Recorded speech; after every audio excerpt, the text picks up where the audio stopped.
Welcome to the first time, Rafael Lovato Jr. Getting ready to fight Charles Byrd at Legacy Fighting Championships 46 here at MMAOddsBreaker.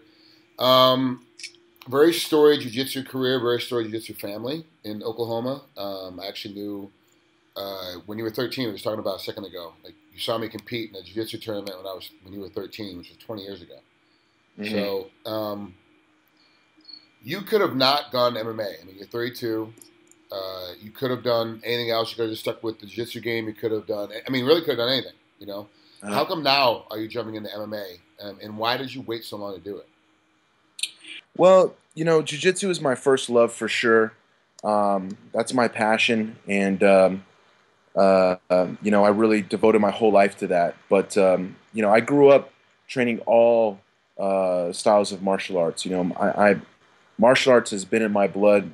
It's been part of my life ever since I could walk. My dad is a lifetime martial artist, and he's a former JKD Jeet Kune Do instructor under Richard Bustillo and Danny Insano. And so, growing up, I would always follow my dad to the academy, watch him train, and it was just natural for me to follow in his footsteps.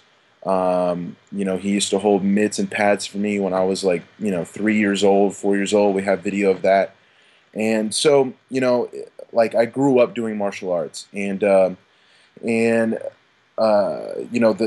JKD mindset and evolution was all about, taking everything you can from all the martial arts and making it into one style for you, a complete, martial arts style for you to defend yourself as best as you possibly can. And so it was very much like the mixed martial arts before mixed martial arts. And so we studied, a lot of different styles of martial arts. I spent a lot of time doing boxing and Muay Thai as a kid, and we even did some grappling. It was very rough, not very technical grappling. It was like shoot fighting, Malaysian style grappling, like very, very different. But I was like, almost training MMA before the UFC, just following, my father and the way he trained. And then he found Jiu-Jitsu through JKD instructors conferences. Every year they would hold an instructor conference, week-long training events where they would have different instructors for all areas of the game. And so they had, someone for Kali, Wing Chun. They had someone for Muay Thai, who was Master Chai, used to do all the Muay Thai work, and then then they would bring someone for the groundwork, and they brought in the Gracies one time, and my dad was there. It was like the very first time they brought in the Gracies, and he had his first dose of jiu-jitsu, and from there everything changed. He brought home jiu-jitsu to us, and I immediately fell in love with it, and that was right around the time I was like kind of getting really bored with boxing and Muay Thai all the time and sparring with bigger guys. I was sparring with, adults when I was just like, 11, 12 years old. And so, when I started doing jiu-jitsu, I fell in love with it, and I could see how natural it was for me and my body type. I was a long, lanky kid, and I could, keep people in my guard, even submit adults when I was like 13 with like triangles and stuff like that. And so I just fell in love with jiu-jitsu, and I started to, I still trained a lot of the other arts, but right around like 16, 17, I made a full-blown commitment to wanting to become the next black belt world champion. I watched BJ Penn do it in 2000. I was in Brazil when he did it. I was 17. I competed in the juvenile division and won a couple medals there, and I watched him do it, and I said, I want to be the next one. And so I put my whole life into that, got my black belt when I was 21, and then won the world championships when I was 24, and became the second American to win the worlds. And at that point, it was like, BJ did it, and he left. And he never even did another tournament after he won the worlds. And so I kind of, I always had MMA in the back of my mind, like one day I want to do it, one day I want to do it. But then I was like, man, I want to stay in jiu-jitsu and like really solidify myself, not just as another American world champion, but as one of the best of my generation, and be that American that stays in the game and hopefully, inspires other Americans and other non-Brazilians to reach the highest level in jiu-jitsu, because it's very much dominated by Brazilians still to this day at the black belt level. And so, I stayed in the game, and I'm very thankful that I did the way I did, and I took over my father's school, and I had a lot on my plate over the last few years, but it just came to the point where it was just like, man, I've done all these tournaments for so long, so many seasons of tournaments, and I've competed against all the best guys for numerous years. And last year I said, you know what, it's time. It is so time. I'm ready. I'm motivated. I had a good team around me. Everything was in the right place, and I said, it's time. And so, I had my first fight, and unfortunately, shortly after that, I received an injury. I was going to fight earlier this year in the spring for my second fight, but I had an injury. I had a surgery at the end of last year. So I've spent most of the year recovering, and I just got healthy again in the summer.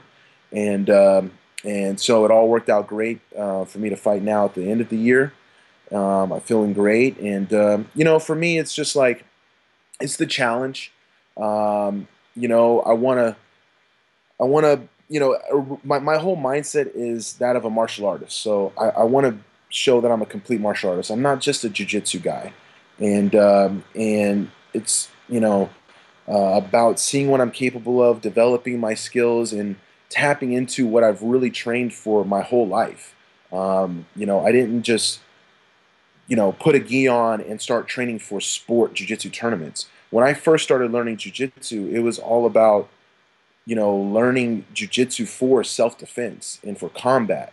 And, that's why my jiu-jitsu game is very much submission-based and a lot different than the kind of jiu-jitsu that you see nowadays, which has very much been affected by the sport jiu-jitsu scene. Yeah, it does seem like the jiu-jitsu game now is very point-oriented. And so a lot of guys Yes. transfer MMA, and they're like, oh, I'm good because I have, because I'm on top, or I'm good because he's in my guard, when they're just getting elbowed to death and punched to death. Your style is a lot different. You said it comes from a survival, a martial arts standpoint of I'm trying to not get hurt when I'm in this position. Did that really adapt quickly? Because like you told me earlier before we started taping it, you just came back from Team Takedown. So you're down in Dallas working with guys like Johnny Hendricks and the rest of the rest of the groups that are there. So does it? I mean, you're an instructor. You've been in this sport for a long time. Did your jiu-jitsu immediately transfer to MMA when you knew, like, okay, I'm not going to get here, I can't get hit here, I have a position to submit? Like, even with guys like Hendricks, who's super strong and can wrestle anybody better than anybody else in MMA right now. So, like, how was your jiu-jitsu right away when you went down there? Well, you almost have to kind of dumb it down a little bit, So, like, the way I started learning was, very much with that mindset, and that's why it was all about just, like, submissions. There wasn't a whole lot of thought in, like, okay, got to score points, and the advantages didn't exist, and all these other things nowadays that are in the sports scene. But as I pursued becoming a black belt world champion in jiu-jitsu, obviously, I had to implement a certain level of the sport into my game.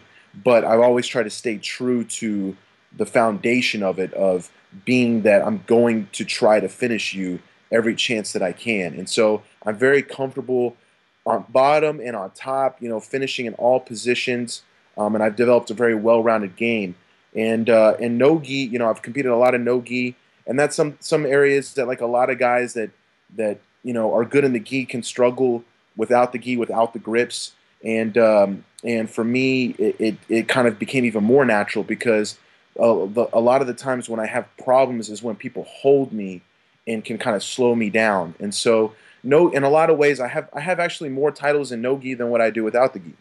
And so in a lot of ways, my game is better suited for no gi, and then turn that into MMA.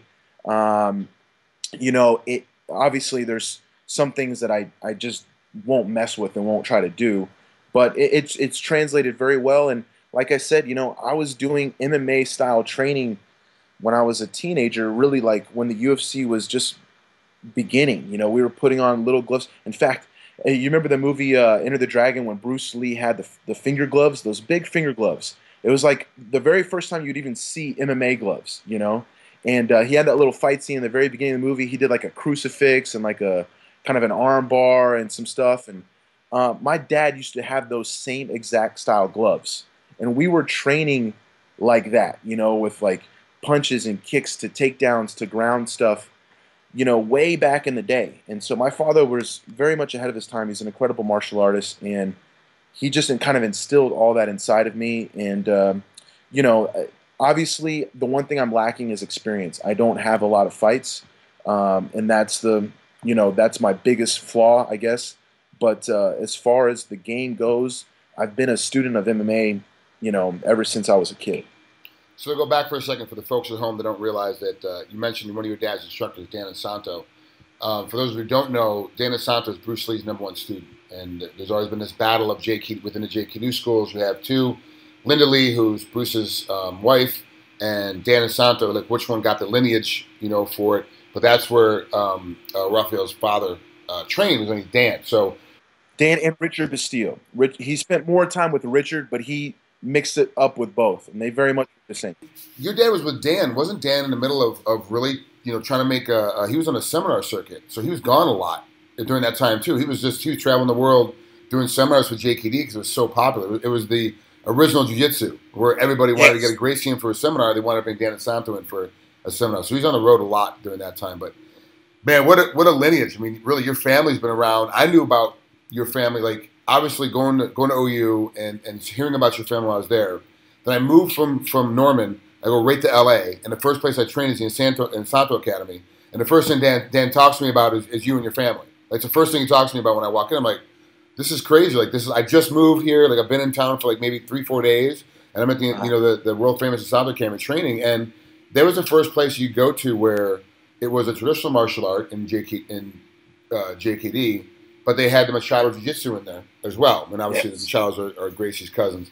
So was it like that for you too, where now everyone seems to have like these mega gyms, you know, where Couture and obviously the Raw Gym was the first one in LA that actually kind of did it, where it was every martial art brought together underneath one roof, including strength conditioning and everything kind of you needed as an athlete was in one space. Now it seems to be the norm. But was your school like that when you were growing up? Because you said you were already doing boxing and Muay Thai, and your dad brought Jiu-Jitsu in. Did you guys also have weights back then when you were a teenager? Did you also have a strength and conditioning section in there as well? You know, my dad used to have a little bit of weights. You know, it's funny. My dad basically, like, when he started our school, it was 22 years ago, 1993. And when he started it, it was really all about him continuing his martial arts, you know, studying and progression. And so the style and the way that they trained and everything that happened was really just what he wanted to do. And the students that we had were basically the only people that could keep his pace and become his training partners. So it wasn't, you know, very much about the business itself by any means. It was just like real deal, hardcore training.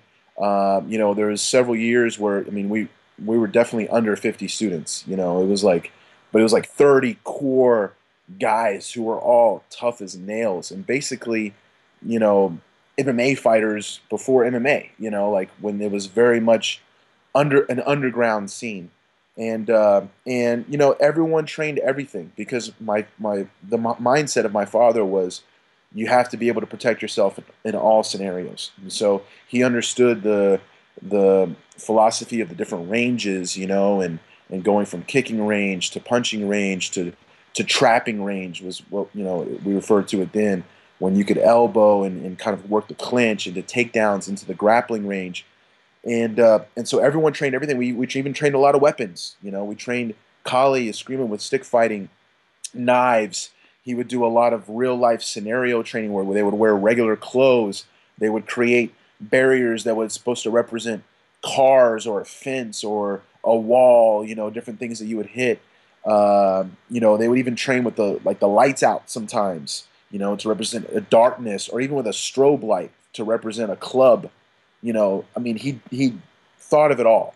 And so, you know, that was his mindset, and he had it eventually, you know, as the times evolved and it became, okay, now we have jiu-jitsu, now we have Muay Thai, now, you know, MMA really started to come to fruition. Uh, you know, even then, he never wanted to really separate his programs. He didn't want to allow someone to only do jiu-jitsu because he never wanted to have a student that didn't know how to punch and kick and strike and handle themselves, you know, in that scenario. And or vice versa. He didn't want anyone to only do Muay Thai and not and have a weakness on the ground. And so, you know, like he never wanted to separate that. And he created a curriculum that that incorporated both stand-up martial arts, you know, wrestling and jiu-jitsu, you know, as our jiu-jitsu evolved. So that was just his mindset. It's like everyone needs to be able to handle themselves in a real life situation. It wasn't so much about being a fighter. It was just like being able to protect yourself and your family if need be. And that's why he got me into martial arts to begin with. He never imagined me fighting in a cage or becoming a world champion. There was no world championships, you know, for anything back then, you know, for martial arts, like unless I did taekwondo or karate, you know what I mean? And so all he wanted was for me to be able to protect myself, and it just evolved into where it is today. You control the school now. You're in charge of the school now. You've obviously had to change the mindset to keep the doors open, right? You gotta. Yeah, you know, business wise, things go a little differently, and fortunately, you know, jiu-jitsu is where it is today. That, you know, everyone knows about jiu-jitsu. You know, I mean, not everyone, but people can recognize it from, hey, that's what they're doing when they're on the ground in the UFC. You know what I mean? For the most part, and so. You know, nowadays we don't force anyone to do Muay Thai that only wants to do Jiu-Jitsu. Some people don't like to get punched in the face, which is understandable. But you know, I try to stay true to you know, my father's philosophy and my heritage, and that's why I'm doing what I'm doing today. And hopefully, I'm being an example for all the Jiu-Jitsu guys out there, or anyone who, you know, sees himself as a martial artist, like, you know, truly, you know, try to develop yourself as a complete martial artist as much as you can. Well, obviously, you know, you're 1-0, but you're. It's not like you're a normal 1-0 MMA guy. You've got a crap ton of medals and awards from gi and no gi jiu-jitsu. Fighting a guy who's 6-4, so he's got 10 fights. So he's got 10 times the amount of work that you do inside the cage. This fight, though, for Charles Byrd, your opponent, I think is going to be extremely tough because on the outside with your length, you're going to hit him. On the inside, with your length, you're still going to hit him. And then once he gets to the trapping range or the grappling range, then you're going to take him down anyway. So it's like it's a very difficult fight. And there's not much tape on you. There's only the one fight that's got about 4 minutes and 7 seconds worth of footage to watch before you get a submission arm triangle on your first fight. So there's not really that much to watch tape-wise. It's almost an unfair advantage for Charles at this point because there's only one versus his 10. You can sit there and watch tape on him all day long. He can't get anything on you. It is going to be another one of those. To me, this it's almost done. As long as you show up prepared physically, mentally, make weight easily, can rehydrate, and go in there and fight. This fight's going to be relatively easy. So that's why I'm not talking too much about the fight coming up because your skill set for this fight is so far and above. What I do want to know, though, before I let you out of here, and last question, do you like the way that sport jiu-jitsu is going right now? We've got the Eddie Bravo Invitational, that Metamorphosis. You know, Naga's running around. We've got, I mean, everybody. It's almost like boxing now. You got IBO, ABF, WBA, WBF. Like everyone's got their own little belt and own little system. And I get like Metamorphosis and Eddie Bravo where it's submission only. Like that's the only way you can win. Otherwise, it's a draw. Like I get that. I understand that point. But there's also got to be a way to do tournaments where it's still going to be more exciting. But you can't have submission only because you have so many draws that you can't really get, you know, matches go on for 40 minutes before you get a winner. Do you like the way that sport jiu-jitsu is going in this mindset, or do you prefer the sports side, or do you prefer more of the Metamorphosis, Eddie Bravo Invitational, Icon side, where it's submission only and that's somebody can advance? You know, I don't think either one has really found the perfect format or rule set to take it mainstream. Now, you know, there's always going to be those rare occasions when it happens to be amazing. You know, Metamorphosis 1, which I'm so thankful to be a part of. It was a historical night and arguably one of the greatest displays of jiu-jitsu that you could see in that sort of professional, more mainstream environment. There was amazing matches that night, and it was very exciting, even though several of them went the full 20 minutes. But submission only isn't, I don't necessarily think, is the exact answer. Do I enjoy those for myself? Yes, I do, a lot, because it's more real, more pure. Do I think that's really going to go onto TV or become mainstream? Probably not, because it can easily become some guy, gets tired, they want to save, they start to stall, think about a draw because, it's 20 minutes, they're scared to go that long, or if it's no time limit, guys can go on forever and ever, and people don't want to see that. And having the some sort of point system, you don't necessarily want to allow someone to score, and so certain situations you fight to not allow the score that could make you more susceptible to getting caught in a submission. So sometimes those are more exciting. However, with advantages and certain rules that are inside the main organization, the most prestigious events of non-professional jiu-jitsu, then you really get people that play the game. They overplay the game, and try to just be all strategy and kind of let loose of any thought of I'm going out there to really submit this guy.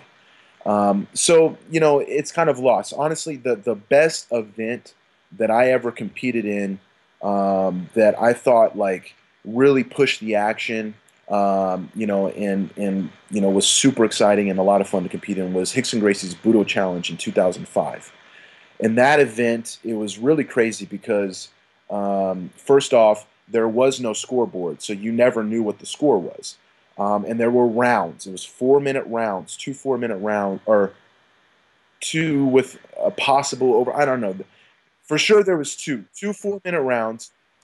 Right, exactly.